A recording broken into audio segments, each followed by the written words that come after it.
सूरनिरागसहो Ganpati videos ते viral करतात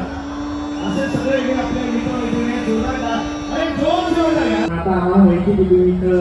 शंकर सरांचं गाणं ऐकायला आलंय त्यामुळे ते गाणं ऐका स्वतःच जरा रड गाणं बाजूला ठेवा आणि गाणं ऐका एवढंच आहे हेच मोटिवेशन आहे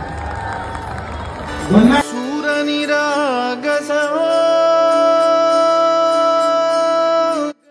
अरे जागा तुम्हाला करून देऊ ना आम्ही आहेत ना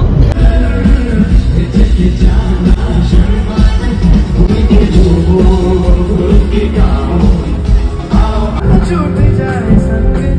प्यार रहे मैं रहूं अगारा